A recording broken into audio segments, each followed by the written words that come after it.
Oh, let me tell you something. Busting makes me feel good.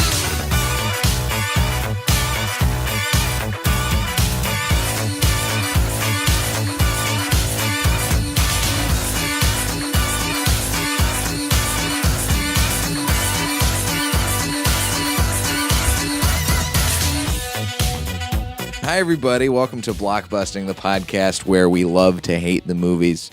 I'm your host, Jay Light. Joining me today, my guest, Ed Larson. How you doing, Jay? I'm doing great, So Ed. good to see you, Good man. to see you, too. Back I miss out of you, the, buddy. I know. We were just, Ed and I were just writing on the historical roast for Netflix together. It was nice to, it's nice to have a breather from being in history, but I do miss that room a lot. That was a fun bunch. Oh, man, great humans. Bunch of great humans, bunch of very funny humans, and I knew, having heard your other podcast prowess and knowing just you're a very funny individual, I wanted to have you on the show. Thank you, Jay. And you gave me a list of movies to pick from, and some of them were ones that people had talked about, and some of them were ones that people hadn't. Yeah, I wasn't sure what had been picked or not. I just, it's easy to remember the hate.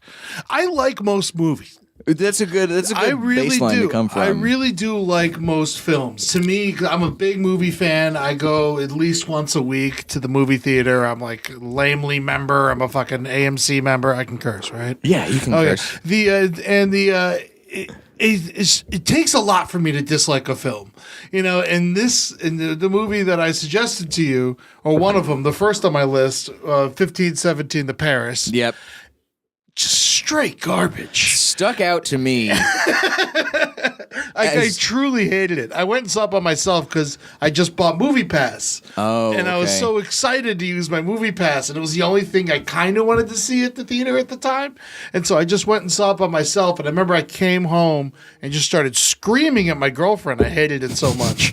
Just like It's a movie that you showed me this list, and I was like, "There's no." This is the first movie that someone has brought up to me that is very recent, and I can remember not having any desire to see this movie. Yeah. Seeing trailers for it and previews, it was all over, like, because it came out right at the tail end of football season, and they were showing all kinds of ads for it constantly everywhere. And it's Clint Eastwood, and it's played by the three guys who are the actual people in the event. It's very interesting. It's interesting. It's an interesting concept, but I was just like, this doesn't.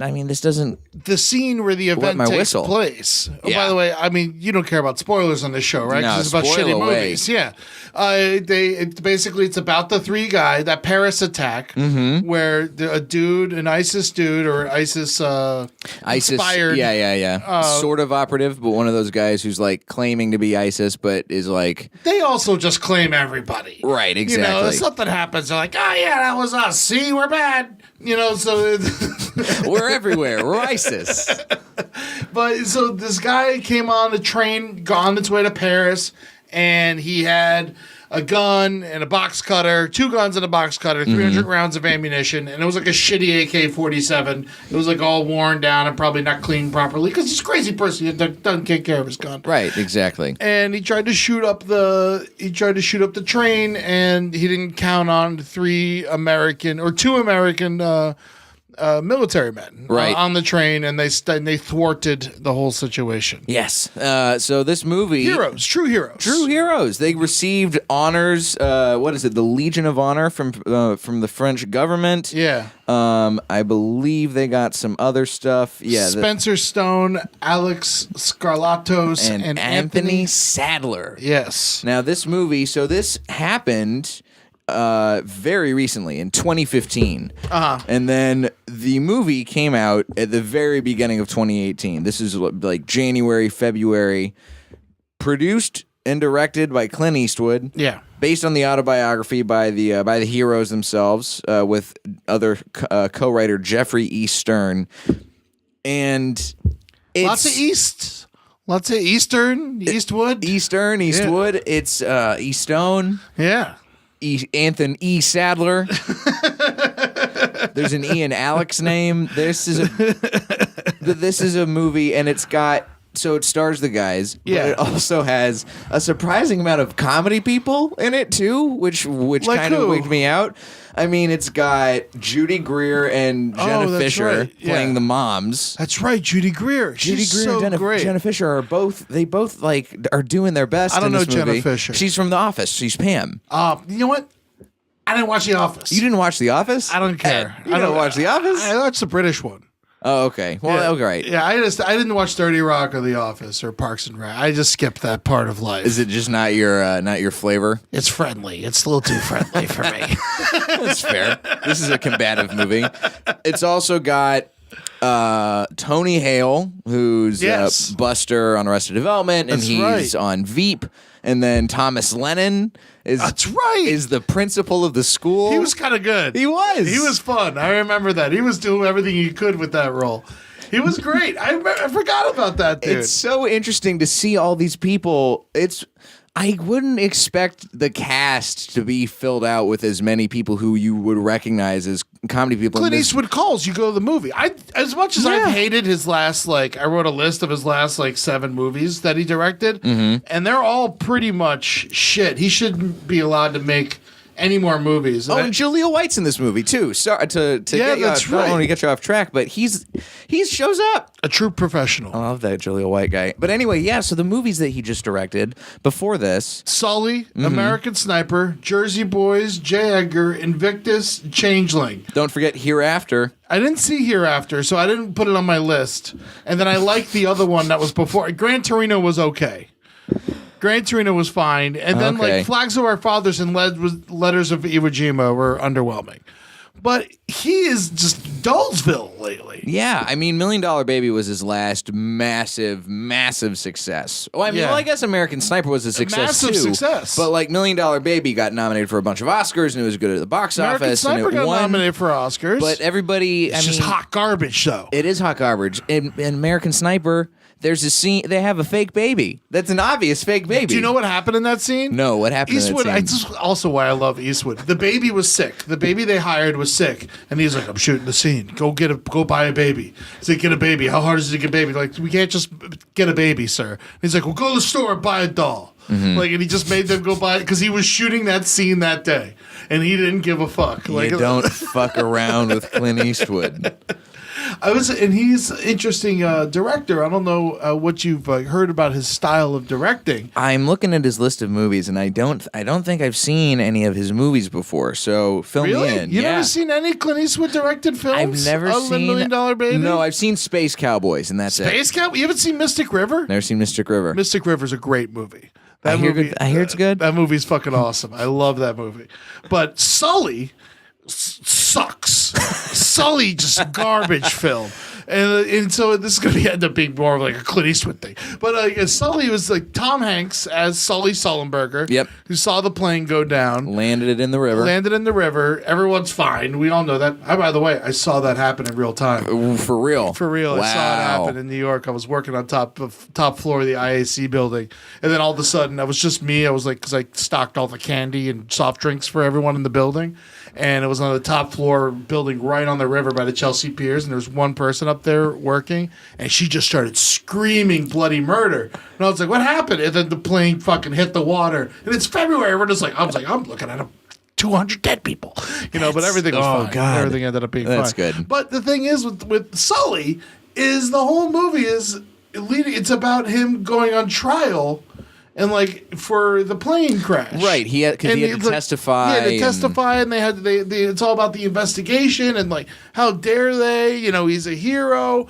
but at the same time, I hope they investigate every time there's a plane crash. They should. Yeah, when a plane crashes. You should investigate In it. New York City, right next to Right. They have New York, they got a bad track record with planes. It's investigate it. I mean, he's innocent. It's fine. Everything worked out great for Sully. Why are you trying to make it? He's driving up problems where he isn't. But yeah, that's what this movie, going back to 1517 to Paris, is just Clint Eastwood is using his own these kids to forward his own political agenda. Right. His pro-gun fucking crazy ass agenda, which, I mean, I'm not anti-gun as much as, but this is crazy. It starts off when they're kids. Right, and they're meeting up for the first time. They meet up at the print. They get in trouble. Yeah. And before that, it's like they have a parent teacher conference with Judy Greer and Jenna Fisher. Yeah. And the teacher is just just so mean to these moms about their children. Is like, you need to medicate your kids. Yeah. Single mothers have problem children all the time. Yeah, so it's just like he created this. It's just like saying like that they needed, like, the kids shouldn't have medication. And he throws a little religion in there too from the jump. A whole bunch of religion all over this movie. It's in the first, I think in the first 5 minutes, Judy Greer they get pitched on prescribing medication to the kids for ADD, and she goes something like, "My God doesn't need medication," or something to that effect. And it's just one of those lines where it's like, all right, I do love this her. is where we're going. I love all the actors in this movie. Yeah. And it's just it's very surreal to see them doing a movie like this.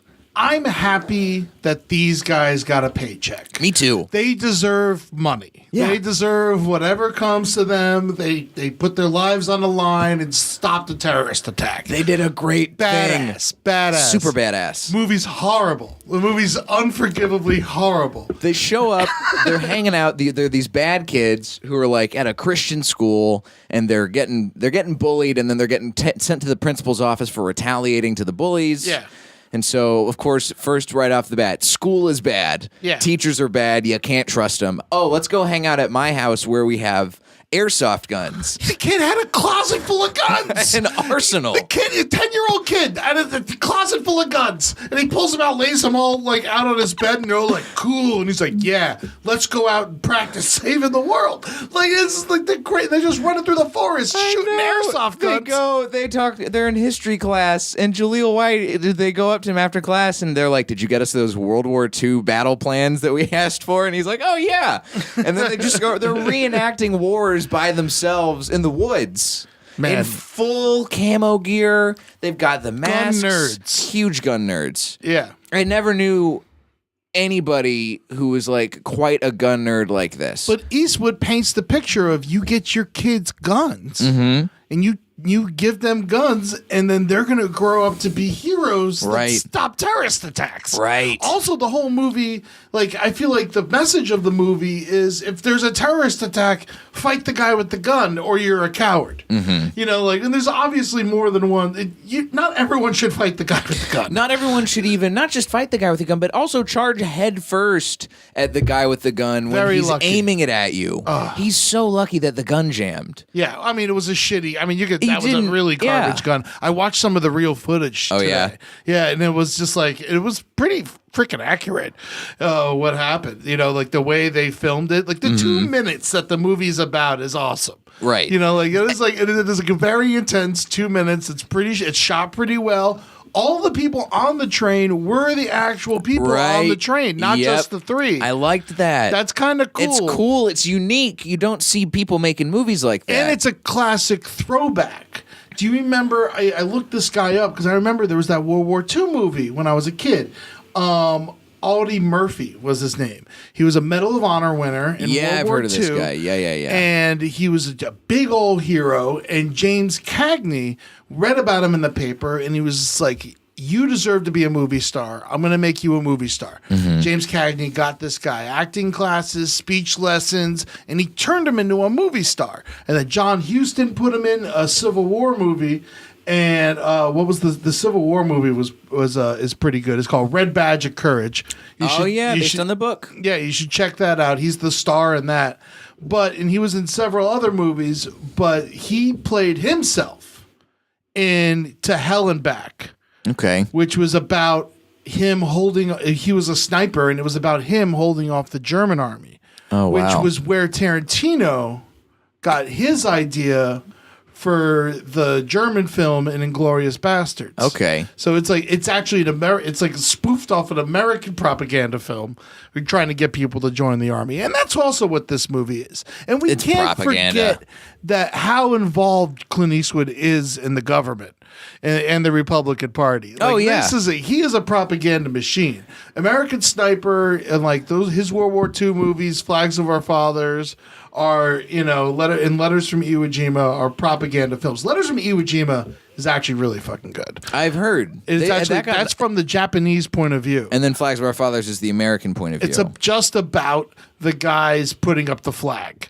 That's what that whole movie's about. That's it. That's what the whole movie's about.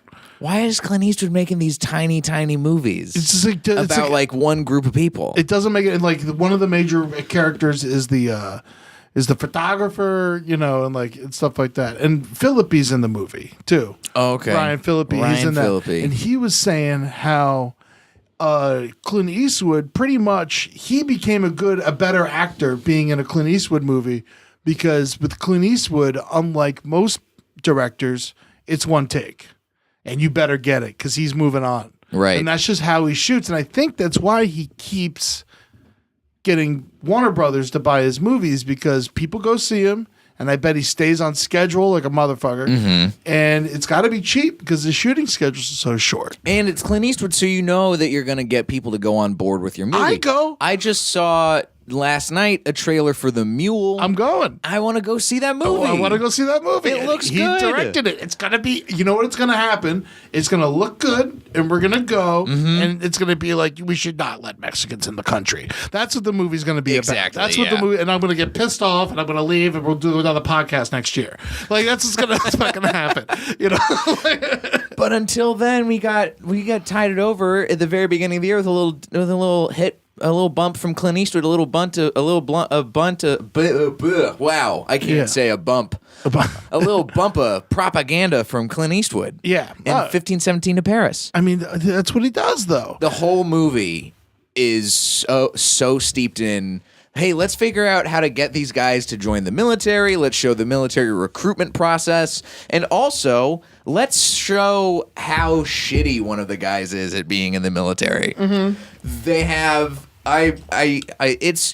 It's kind of a relief that this is based on the real story and the real guys are playing them. Because if it wasn't the real guys, it would feel kind of mean to like treat, especially it's the main guy, Spencer Stone. He's too fat. Yeah, he's too fat to be in the military, and then he's like so too he just stupid to figure the rest of it out. Lifts weights for a little while, right? And then he's like ready to join the army. It's just a pointless story. It was just like they wanted to tell the 2 minutes that happened, and then they just built this story around it. But it's all true, but it all doesn't fucking matter, right? Half of the movie is just them taking selfies around Europe. Yeah, I know. And like getting lunch with some girl and then her coming on a trip, but then she's not at the end of it. What's the point? It doesn't make any sense. What's the fucking... It's like it's a tourism video. Yeah. For half of the movie. And it's just them on vacation. I just like, why do you make it? And also, well, here's the thing is, and one of the parts about the tourism scenes that really bothered me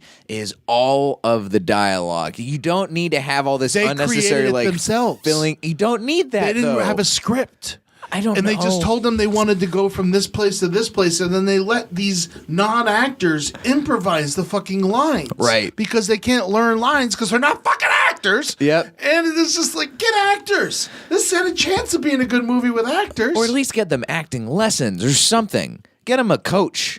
So apparently what happened was they had the book and they were at some military function and Clint Eastwood was there and he met them and they're like, hey, we got this book. You should make it into a movie. And then he just said yes. Yeah, they got a brand new screenwriter who had never written a movie before. Uh-huh. And I was reading an interview with her earlier today. She's one of these, it seems like one of these folks who went to do like a portion of her life and then all of a sudden decided she wanted to work in the film industry. So she went to the UCLA Extension School and she started working as a PA. She worked as a PA on, I believe, it was another Clint Eastwood movie, and I'm looking at his list. I think it was J. Edgar or Invictus, maybe? Garbage. And she was working... Boring garbage. And then she was working as a production secretary on a show or a movie, something. And then all of a sudden, one of the producers from that is someone who I guess had worked with Clint Eastwood before and was like, hey, do you want to turn this book into a movie? Just to the production secretary. And she was like, yes, absolutely. And then she did it, and Clint Eastwood got it, and she's so proud of it. He makes it seem like if you just hang around him long enough, he'll make a movie about you. I gotta get to know Clint Eastwood. I got some ideas I need made. I mean, the American Sniper thing makes me so crazy. I mean, I'm sure you've talked about that movie on this show at some point. I haven't yet, You actually. haven't? No. It's just that guy was a psychopath. Oh, yeah. You know, he was just if he wasn't in the army, he would have been a serial killer. Mm-hmm. Like make him to be this like royal figure of American history, and he's just like a stone cold murderer. And then who got randomly taken out by some yachts. Yeah. You know, And it's when like- he was training him and shooting, and it's just like, it And now doesn't. he turned the Punisher emblem into like something that means something completely different. Even though, because I love the Punisher, it's one of the few Marvel things I'm 100% behind is the Punisher. Every incarnation of it, no matter how bad, I'm always in. And it's like, and he from that movie, because that movie did so well that his Punisher image is now means like, I love guns. I believe in chaos and shit. He should not be allowed to make movies anymore. Why do you think Clint Eastwood has made this shift in his career from making movies that are basically like pretty standard dramas to making almost entirely movies that have some sort of political bent or some sort of like a propaganda-y military Probably kind of gets message? fucking funding from the government. You know what? You're probably not wrong. And who else is going to let an 80-something-year-old man helm a movie who's obviously out of his mind? He's talking to chairs in public. That's right. You know, and so like Lest we forget at the RNC in 2012 when You know- he talked to a chair for 12 minutes. Yeah, but the thing is about Eastwood is he's so fucking charming. He's just like, because his good stuff, I don't know how much Eastwood movies you've seen. He is unbelievable. His good stuff is like truly great. Unforgiven is one of the greatest films ever made. His Western stuff, I mean, that's what he should be making. He should be making more freaking Westerns.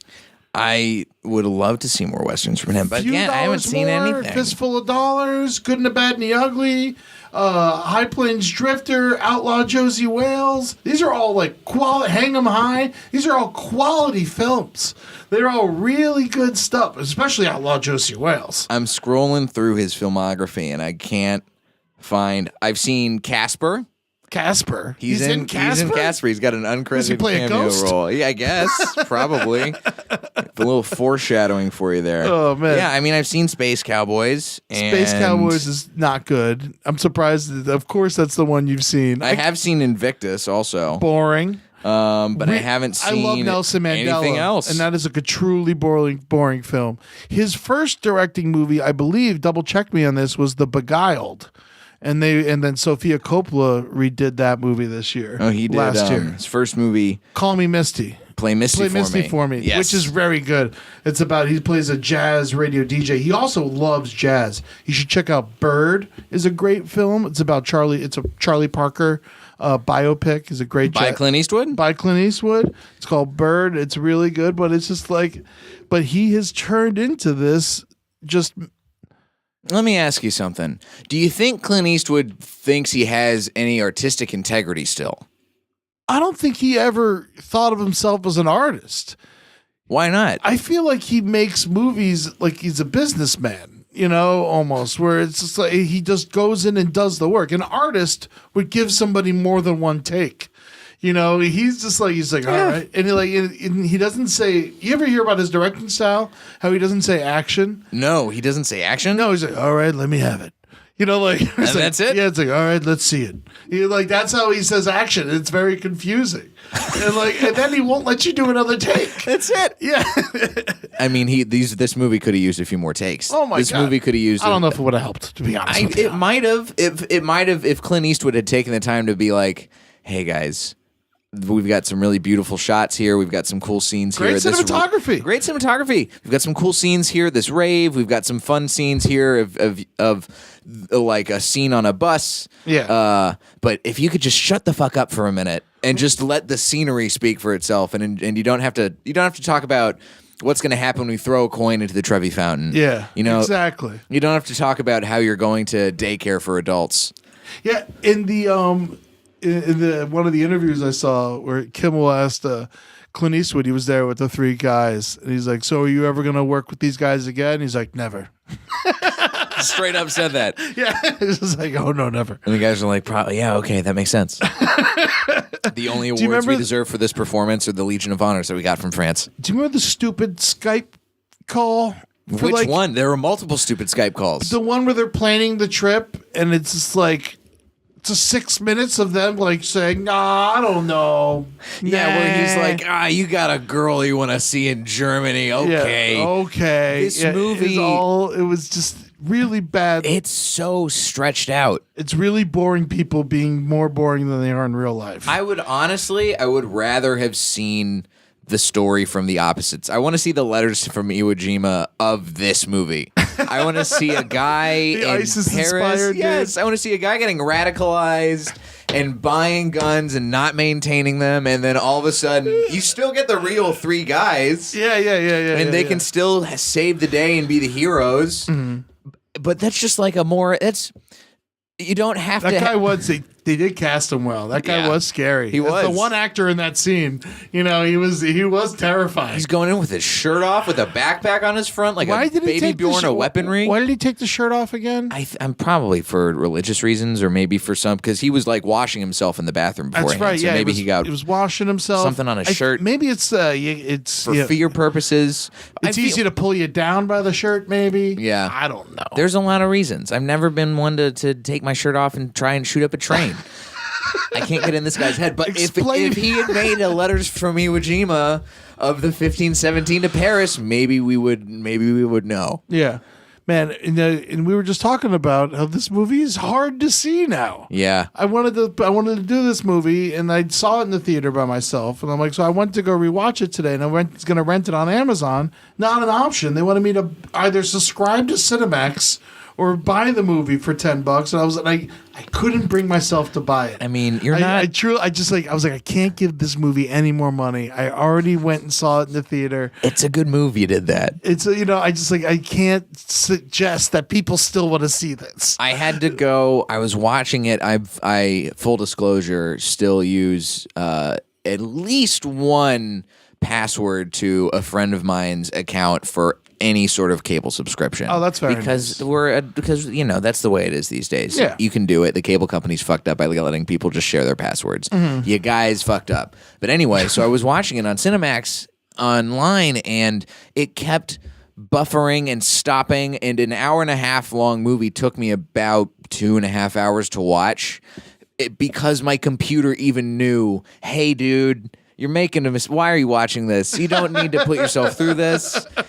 You can just watch the trailers. You can watch them. I should have just done what you did, Ed, because I don't feel angry watching movies often. Like, I don't feel like I wasted my time. It really brought the hate out of you, right? Yeah. Because it's just a big waste of, this would have made a great short film. This would have made, if Clint Eastwood had decided 12 minutes. Tell the whole fucking thing. That's all you need. Yeah. You can do it in real time. Do it all on the train. Walking on the train to getting carried off on a gurney.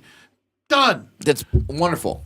It would have been great because all of the rest of the clutter and the messaging and the weird, all of the other stuff that just he threw in to pad out the movie. Mm-hmm.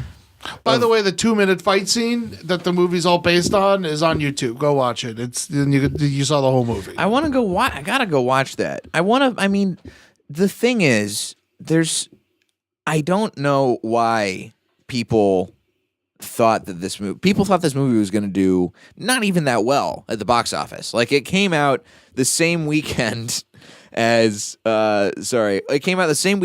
Peter Rabbit and 50 Shades Freed. Oh, so it was my only choice. You couldn't see anything else? I wasn't going to go see Peter Rabbit because of those stupid fucking posters. What was that?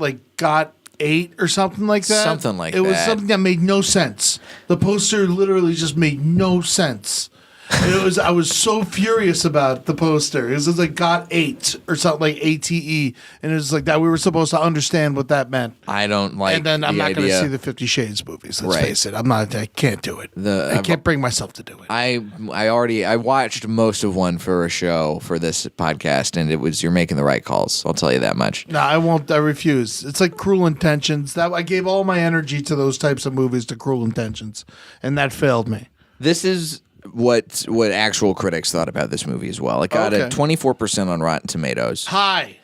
How has that got a higher rating than Nothing But Trouble? Nothing But Trouble is a great film that gets a bad rap, and it gets an 8%. Wait, what's Nothing But Trouble about? Nothing But Trouble? You never see nothing. It is the best horrible comedy of all time. Okay. Dan Aykroyd, Chevy Chase, Demi Moore, John Candy, Taylor Negron. It is a who's who of the 80s. Yeah.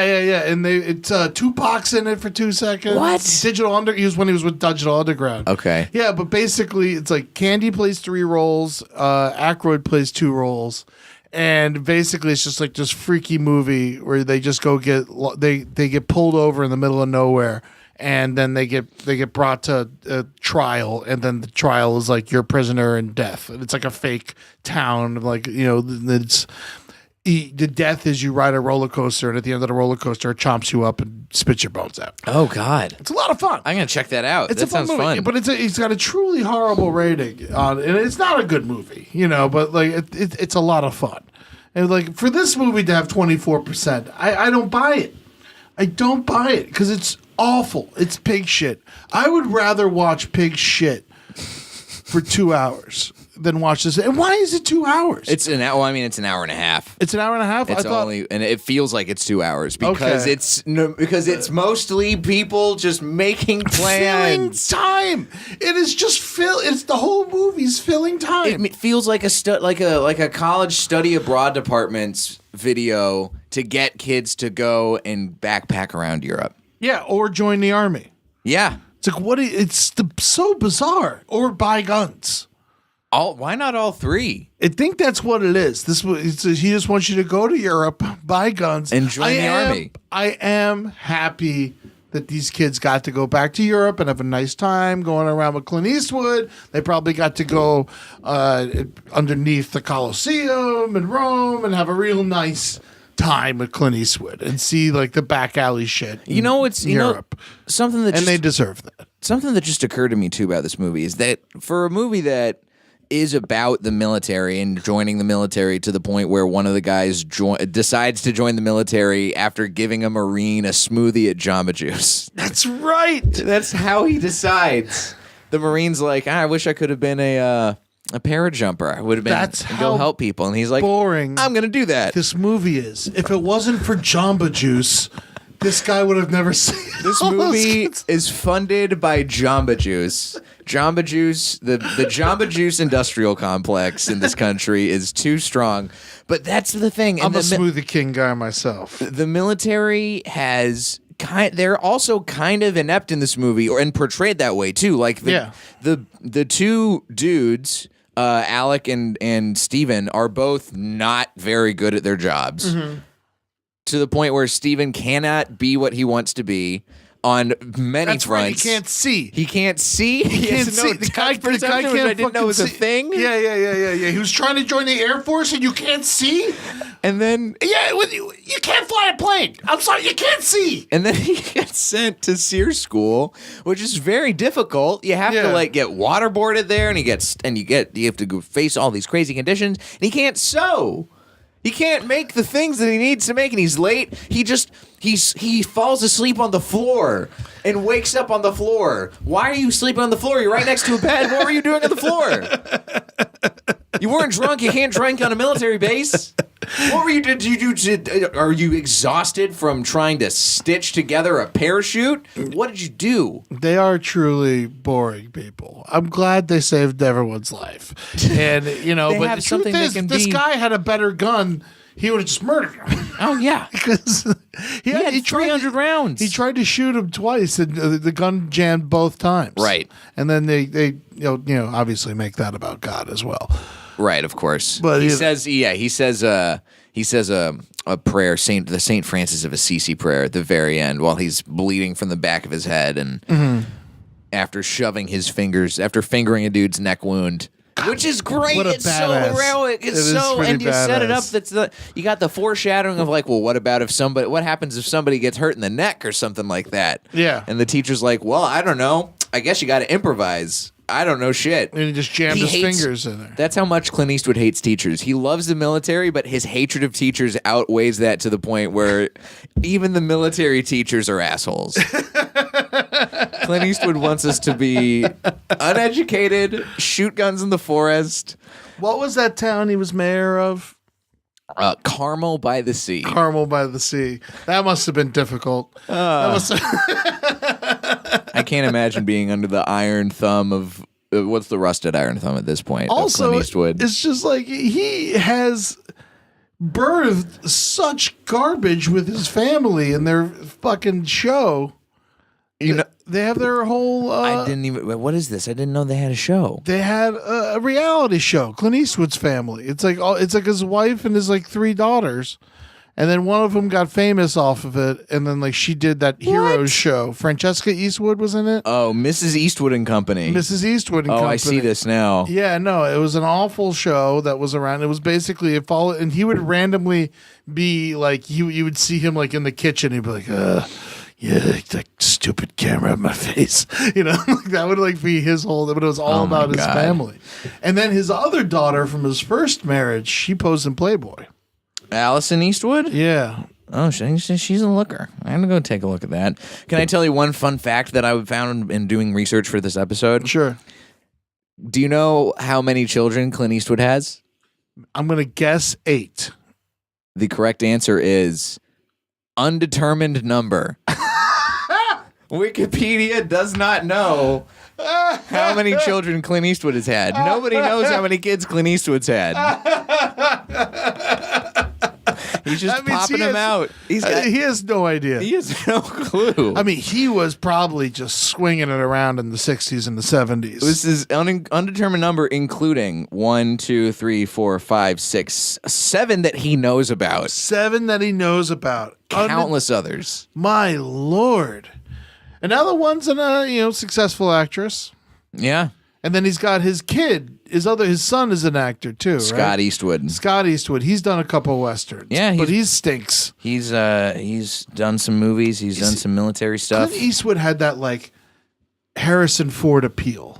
You know, like he had that like he was able to smirk at all the right times, and he was badass, but he was also like a gentleman. Yeah. You know, and he was but he wouldn't falter his opinion until like he always saved the woman. Like he was he was a good man, in most of his movies. I don't know if he ever played a bad guy.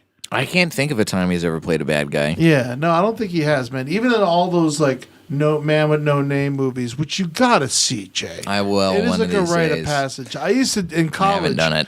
When I worked at Hooters. I got real into Clint Eastwood for a while, and then every one of my paychecks, I bought a new Clint Eastwood movie. That was like something. That's why I'm so upset about this. Is because I truly love the man, and beyond like his political views, but I think he's such a Hollywood treasure, and he's made such great movies, and he's been in such good movies. The Midnight of Good and Evil, that's a great film. There's so much. He's given so much to Hollywood, and he's been so important to Warner Brothers. Right. Probably wouldn't exist without this man. And it's just to see him go down so hard, and then people just let him keep doing it is really sad to me. Because Gran Torino, to me, that would have been a good finale for Clint Eastwood. Everybody was kind of saying that was going to be his last one. Yeah, that would have been a good finale, but it's not going to end up that way. Hopefully The Mule is good, and then he could think about going out on that. But it doesn't seem like he's slowing down. How old is he? He is currently 88 years old. 88 years old, and he's made a movie a year. Pretty much. Sometimes 2 movies a year for the past 6 or 7 years, and they've all been shit. Poor Clint Eastwood. Not poor Clint Eastwood. He's fine. I know. Everything's. He's got a lot of stuff. See, a lot of guys retire, and we don't hear from them again. Like Sean Connery retired. Gene Hackman hasn't made a movie in like 12 years. He's retired. And this is one of the things that is the part of one of the only good reviews that I found of the 1517 to Paris. Eastwood's workmanlike absorption in the task at hand is precisely what makes this movie fascinating. Its radical plainness is tinged with mystery. The fact that he's just like getting the job done, and he's efficient, and he's not a bad director. No, But he just chooses. But that's the thing. I can't speak to it as well as you can as a bigger Clint Eastwood fan than I am. But yeah. it just seems like he's a guy who wants to do good work, and he knows how to get it done, but he gets in his own way. Yeah. Is that how it kind of feels to you? Well, because he's impatient. And like when it comes to making like a giant motion picture, you got to be patient. Sometimes it takes a little while to get it right, especially when you're working with people who aren't actors. And it's just like if you gotta show it in the right light. I'm glad that he made Invictus and he wanted to like give some, a shout out to South Africa and all that stuff, and which I think is super cool of him. But at the same time, it was about white people. Right. It's about white people playing soccer. Rugby. Oh, right. Sorry, you're right. It was rugby. You're right. There was some halfway decent rugby movies, but also the movie was just so boring. It is. It's like you chose the most boring subject about Nelson Mandela. You make a movie that's supposed to be like I remember hearing about that movie and being like, oh, Morgan Freeman's definitely going to get Best Actor for this. He's playing Nelson Mandela? Yeah, they look alike. Nelson Mandela gave his blessing to Morgan Freeman. He always said that if anyone plays me in a movie, I want it to be you. It's a no-brainer. And then Invictus comes out, and it's boring as hell. I saw that in theaters. I regret seeing it in theaters. What's your favorite Clint Eastwood movie that you've seen? Have you seen Unforgiven? No. You've only seen Space Cowboys. I've seen, between the 3 movies that I've seen, Invictus, 1517 to Paris now, and Space Cowboys, it's Space Cowboys. All right, he's directed 40 films. That doesn't even account like what he's been in. You have picked like 3 of like the bottom like 10%. I know. You really have picked the straight garbage. I know. Can I give you homework? Please. That's what I was going to ask is what would you recommend? Unforgiven's one of the great films of all time. His first one to win Best Picture as well, right? Yeah, it's his only one to win Best Picture, I think. Oh, I thought a $1 Million Baby won too. Oh, $1 Million Baby, that's right. Yeah, $1 Million Baby's good, but you can skip it. But Unforgiven is like... Unforgiven, he's unbelievable. Gene Hackman is terrifying in that movie. Oh, I love Gene Hackman. Morgan Freeman's so good in that film. You got to check out Unforgiven. And then, obviously, you got to see Dirty Harry. I mean... I don't know how I've never seen it. Or any of the Dollars series. I mean, those are unbelievable. There's 4 of those. Well, there's 3, and then High Plains Drifter is like a unofficial 4th movie to that. But I mean, those movies are, the first 2 are really short. The 3rd one's very long. It's worth checking them all out. I mean, what's his name? Sergio Leone. I mean, he's just one of the greatest directors who's ever lived. And so you just got to see his films. Once Upon a Time in America is very good. It gets a little rough, a couple of tough R's in there. But the other movies are just truly unbelievable films. They're based off of samurai films, Kurosawa movies. Oh yeah, yeah. Yojimbo and Seven Samurai, and all that shit. Not Seven Samurai though, because that's Magnificent Seven. What's the other one? There's another one that people always talk about besides Yojimbo that I can't think of. Ron. Man, no, it's not that one. I'm just gonna look it up. Kurosawa is a good hole to get into. I once bought a bootleg Kurosawa set for like $30. It was one of the better Rashomon. Rashomon. That's the one. That's the one that I think not Jaws. Star Wars stole from Hidden Fortress. Yep. Yeah, and a little bit of Rashomon. But yeah, no, I mean, everyone's been stealing from him. He's the best. I've never seen any of his movies or Sergio Leone. I know. Man. I know. I got to watch them. These are very important people to get into. I will. Yeah, you got to spend those 3 movies, Dirty Harry. All right, so you got 5 movies, and I'll let you off the hook. Okay. If you get time for a 6th, I'll make Mystic River the 6th. Okay. And you got time for 7, Midnight in the Garden, Good and Evil. And then, I mean, these are all such good films. The Beguiled, the original Beguiled is so good. Play Misty for Me, Bird. He's so good. That's why I'm so mad. It's like it's. I've never seen you mad before like this. This is crazy. I truly love movies, and he is one of the greatest of all time. And to watch him go downhill, and I think the first official horrible Clint Eastwood movie is, if you're watching him in chronological order, is it's another army movie. What's it called? Heartbreak Ridge. is made in the late 80s, I believe, and it is a shit pile. It's him trying to get a ragtag group of guys together. It's like basically Renaissance Man, but Clint Eastwood's in it. I see it right here. Yeah, you ever see Renaissance Man? No, I've never even heard of Renaissance Man. Renaissance Man's a great movie. It's where Danny DeVito becomes a teacher in the army, and Gregory Hines is a drill sergeant. It's unbelievable. I mean, it's great. Okay. It's great 90s comedy. I'm gonna check that out. That's right. I'm like 10 years older than you, aren't I? Yeah. I keep forgetting Almost that to the shit. day. I talk to people like. Well, listen, I'm excited to do this homework. Yeah. Thanks for Anytime you want to check out a Clint Eastwood movie, you let me know. I got a box set. Thanks for the tips. Yeah. Thanks for coming on today, Ed. I had a lot of fun, man. Thank you for having me. I love screaming about movies. Dude, me too. That's why why I'm so many episodes deep. I gotta say, at first, I wasn't sure, how much I wanted to do this because I'm more about praise, than I am about hate. But Right. at the same time, you got to call these fuckers out. You gotta call these fuckers out because they're sitting there like taking all the money that So we know so many great people who never get to make their movie. We at the Comedy Store and just around in general in writers' rooms with the roast writers. Like we know so many great people who have so many great ideas and they never get the chance. And then they give fucking however much this cost, $40 million to Clint Eastwood to go make this shit pile.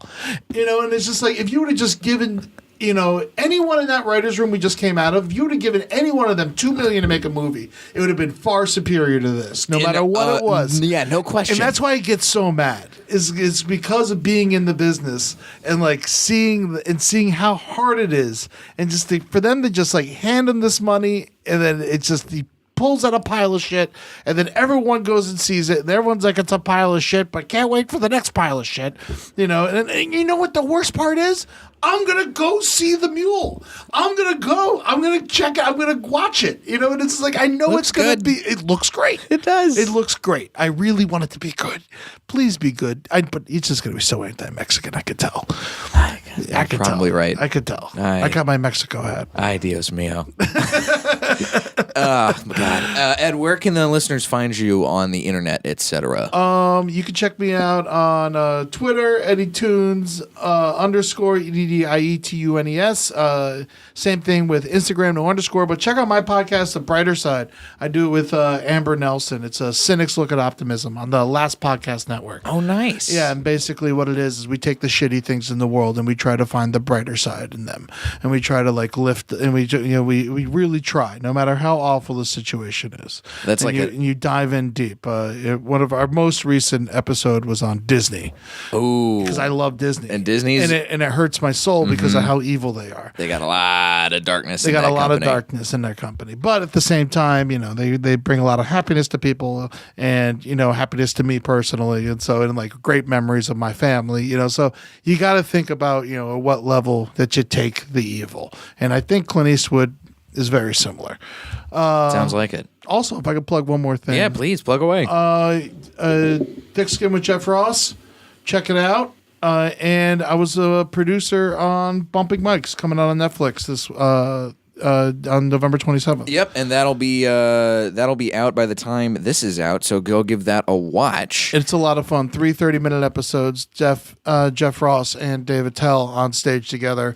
Lots of famous people drop by, but they are almost inconsequential to how funny those two are on stage. They're so great. The joke per minute ratio is unbelievable. I've seen a little bit of this series already.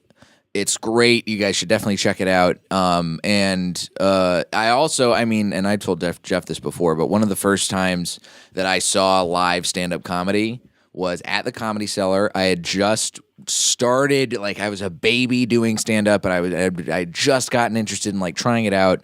And I was at the Comedy Cellar, and it was a late show, and Attell and Jeff got up together, and they did their act, and it blew me away. And I was in the front row for it, and I will always remember that. It's a really magical thing seeing those guys work together. So you should definitely check out Bumping Mics. Yeah. Oh, and I want to. yes. I want to. One last thing. I just want to like protect my image for 2 seconds. And for whoever hasn't turned this off yet, I do love the military.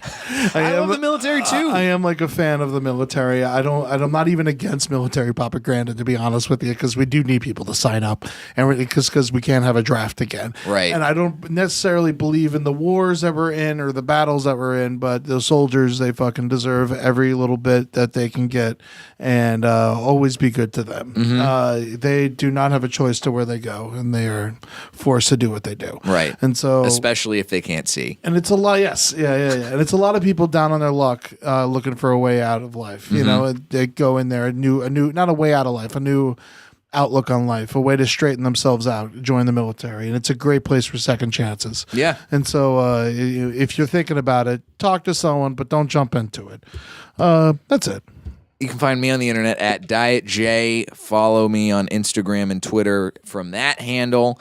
And I've got show dates coming up on my website, jlightcomedy.com. I'm coming to New Orleans. I'm coming back to the Dallas area, so check those out. That'll be the 6th and 7th of the December month. I can't say a goddamn word today. When are you going to Dallas over Christmas? I'm going to Dallas over Christmas. So I'm doing a show for sure on December 21st at Noble Ray Brewing. I'll have links for all that on my website, so you can check that out and buy some tickets and stuff. Go! That's going to be a lot of fun. All of Jay's friends and families are going to be there. You get to see the backside of Jay. You get to see what happened. Yeah, you get to see how I got this way.